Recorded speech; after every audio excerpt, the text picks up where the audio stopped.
It's no secret that the players of Street Fighter 6 are kind of getting bored with the current state of the game and are expecting big changes coming with the release of Elena and Season 3. So today, I want to talk about when I think Season 3 is going to release and the content and system changes I would like to see. It's your boy Jay Budokai, and today let's talk about Street Fighter 6 Season 3. First, I want to talk about what might be the reason why we haven't heard anything and when the patch might be. Now, I'm 90% sure that it's going to be in the month of May, and that's because that's when Evo Japan takes place, and Evo Japan is usually the first event of the season when it comes to Street Fighter, so a lot of eyes are going to be on it. So that's going to be a great time for the developers to announce something, So like, if you're going to do it, let us know then, please. I would expect the developers to be aware of that date, and I'm expecting them to be working hard at things and trying to get it done before then. So we'll probably get a patch within that month. My guess is that they're trying to get all of Season 3 ready before they really start saying things and talking about it, and that's probably why we haven't heard about anything yet. We'll probably get an Elena cinematic trailer within the next 2 weeks. Then I think we'll see her gameplay trailer, and then the big Season 3 trailer at Evo Japan this year. So I'm pretty sure that's how things are going to work out. Elena trailer in the next couple of weeks, beginning of April, and then the gameplay / Season 3 changes in May during Evo Japan. Now, I'm thinking they're going to do it this way to get the timelines to kind of match what they did last year, or to kind of get it back into line to what it was like last year. Because if we look, Akuma's trailer was shown to us March 11th. Then his gameplay was April 29th. Which was the last day of Evo Japan last year. Then on May 22nd, he was released. So if we compare it to around this time last year, or this time this year, we'll get the Elena / Season 3 patch around the same time we did last year within the last 2 weeks of May, because the players will have a little bit over 2 months to get ready for the new patch, or to get ready on the new patch, and then they can iron out any kinks before Evo Vegas, because that is when they really, really want everything to be ready for this game, for the Season 3 patch to be at its best, because Evo is a very, very important event when it comes to Street Fighter and fighting games of the like. But yeah, I do believe that is when we're going to see it, the patch come out around the end of May. Worst comes to worst, that it doesn't get released around the end of May, or we don't even hear anything at Evo, because maybe Monster Hunter coming out around this time, or coming out around last month, right? Might have had it to where the developers were all stuck doing that game and it got pushed back. So we might not see anything until June at the latest. I'm thinking is June, and that would be why, because Monster Hunter took up a lot of time, or took a lot of developers. But that would be crazy. Getting it in June, crazy. I feel like that's a long time to have people just playing on this patch that people have been playing on for it'll be almost. We'd be playing on this patch for over a year if it takes that long. Hopefully it doesn't take that long, because I would love to see the patch as soon as possible. Okay. So enough with the release speculation. Now let's talk about system changes. And the first thing we are going to talk about when it comes to this is throw loops. Yes, come on. We know everyone has been talking about throw loops. We most definitely need to talk about this. Now, I'm not a high level player, but I do watch a lot of high level matches, and from a viewer's perspective, throw loops, they suck. They suck. They're not really fun to look at. I'm not a crazy player, but it's just like, oh, whoa, he got hit by a throw. Okay, he didn't take that throw. He's coming back in. What is he gonna do next? Oh, okay, he got thrown again. Okay, that happens. Oh, he got thrown again. Okay, that's cool. Oh, okay, he got thrown again. He got thrown again. That's not fun to watch. That's just the same thing over and over and over and over again. And that's the pro that just raised the risk reward. They would rather take the throw than get shimmied, or than get do your OD SPD or not, or some crazy reversal and wake up, not SPD per se, but do some crazy reversal and wake up, and they lose all of their life. They rather just lose the 1200 from grab, and then we just see that over and over and over and over and over and over. It's just ridiculous. And being a lower level player, wanting to get to a higher level, watching the higher level battles and higher level fights like Evo, Capcom Cup that just passed, let's go with Capcom Cup. It's not exciting to be like, man, I love watching these awesome matches. I can't wait to get to that level. and then start playing Throw Loop Fighter 6, man. And I love when I start really playing Street Fighter and it becomes that game. And it's just throw loop, away risk reward, throw loop, you know, because I mean, it's just the best thing to do. Even at the rank I'm at, I'm like a plat player. I got plat.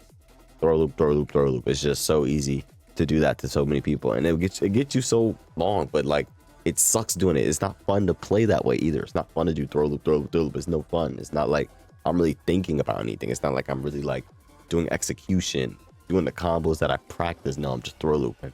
Now, I'm not exactly sure exactly what they could do to change throw loop. You know, from a lower level, I would just say make it to where you don't have enough frames to where you can do throw loop, or to add some throw protection, or do it like you got to use drive rush to get your throw loop, stuff like that. Like, there's plenty of people that have done throw loop talks or talk about ways to change it.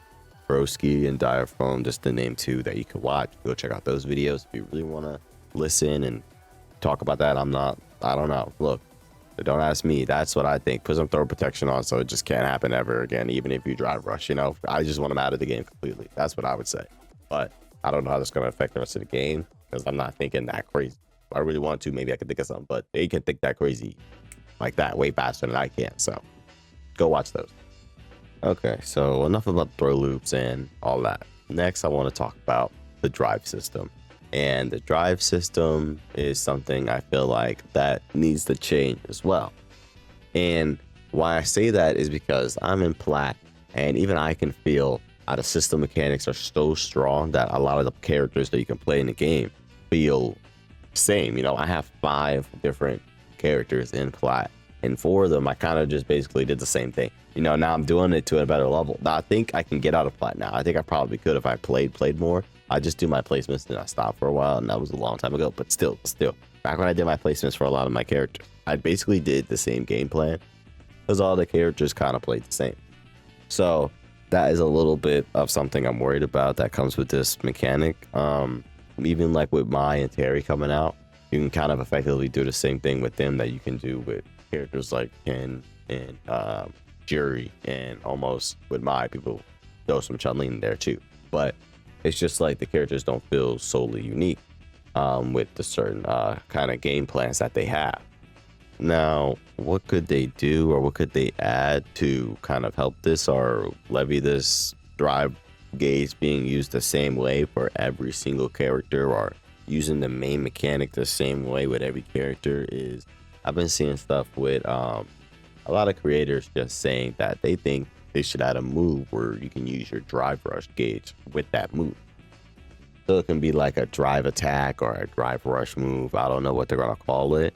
But if you use some of your drive gauge, so that can open up and change the way that character can completely work. You know, even if you make that drive move special cancelable, that can make it even more insane. It can completely change the way a character's whole game plan works over that one move being implemented.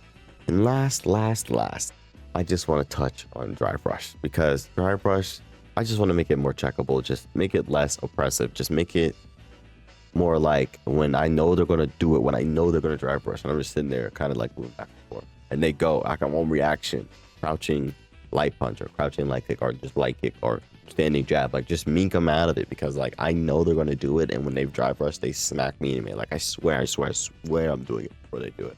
I promise you. I know you've experienced this before. I know you have if you played the game. Okay, so for now, the final main topic of the video is going to be content updates. Now, I've talked a lot about content updates and exactly what I think they should do on my channel before, and how I think this game has a ton of potential to give an amazing amount of content to their players, as long as they make the pipeline something that's great with the players, or works with the player. With them releasing things like outfits and colors and things like that, I think it would be really effective in using that as a reward and an incentive to have people play your game more. Now, I know they have came out and they've said that they hear us and that they're working on it that this season. Now, I hope that this season they show us that they've really been working on it, and they put out some colors and outfits in the fighting pass. I'm sure if they can do that, they need to better utilize this fighting pass. And I think it wouldn't be a waste. If they were to put outfits and colors in the fighting pass, the sales will probably double on that. Like, I don't buy the fighting pass at all. I look at it, I'm like, this is whack. I don't even care about the free stuff I get, like, at all. So if it were to be cool outfits and cool colorways in there for certain characters that I like, and I like playing a lot of the characters of the cast, or I like acting like I know how to play a lot of characters in the cast. So if they have cool colorways, I'm gonna want to get them, you know. Almost a thing, unfortunately, but you know, that stuff kind of works. Now, on making the fighting pass awesome, they've also done stuff with collabs, collab outfits, collab colorways. Like, they've been wasting this fighting pass. They can most definitely do cool collabs for the fighting ground characters, since that's like what they want to call them now, the characters everyone uses in the main game modes. But one thing I'm gonna keep screaming that I think fighting games should implement is, I hope we get more updates, like how the master mode, or the masters got an update for the skins and the colorways, not the skins but the colorways you can get for getting your certain characters to masters. Like, can we have that just for all the characters in general, like level 1 colorway per character, and then like a level 100 character, the character's just like gold hair or something, golden hair, golden shoe, golden jacket, like they're just golden to show that you're a character loyalist. This is your character. Like, another way for people to express themselves and express the characters they love to play the most. I just really think character rewards and account rewards are amazing incentives, like amazing free-to-play incentives to have people constantly coming back to your game and constantly coming back and having something to work towards besides the rank point. You know, your character level and your account level are some things that can be worked towards while not constantly in the rank grind or in the rank grind of hell. Like, you know, like you could just play some casual matches and still feel like you're earning something while playing the game, and it not just be the whack fighting pass alone if they don't update it. Now, I do want to talk about how many characters we are getting this season, because when it comes to talking about making content updates and things, this is a big thing. People are a little bit upset about only getting 4 characters per season. Now, I can kind of understand that only getting the 4 characters per season pass is kind of crazy, because a lot of other games you get like 5 to 6 characters, but I think on Tekken you only get 4 characters too, don't you? So correct me if I'm wrong on that, but I don't know if we're going to see any extra characters coming as soon as this extra season. So I think if they're going to do that, it's going to be in season 4 at the earliest. I doubt they're going to already have them been working on an extra character to do 5 characters in season 4, or yeah, in season 3. So I really think if they're going to do that, season 4 is going to be season to do that. But that's all the changes I want to see coming to this game, and all the things I want to see this game change as a whole. But I will soon do a video talking about the characters I think are actually going to come in season 3, because they've been dropping hints and I've been watching for longer talk about it. There's 2 characters that are 100% locked in, I'm pretty sure, and there's a couple other characters that I think might show up, or I think could fit the vibe. Some people are making guesses and they don't really like it, what it's looking like, but I think it could be cool. I think it could be cool. But if you are interested in that and what the season pass might look like, you know, be on the lookout for that. You know, drop a like, get it subscribed on, get your little ticket. I was here before he blew up. I was here before he got big. You know what I'm saying? Like, that'd be great for you. That'd be great. You can feel like you were one of the original, one of the OGs. But yeah, hope you guys enjoyed this video. And remember, you know, nothing changes. Nothing changes. So get out there and get good. See ya.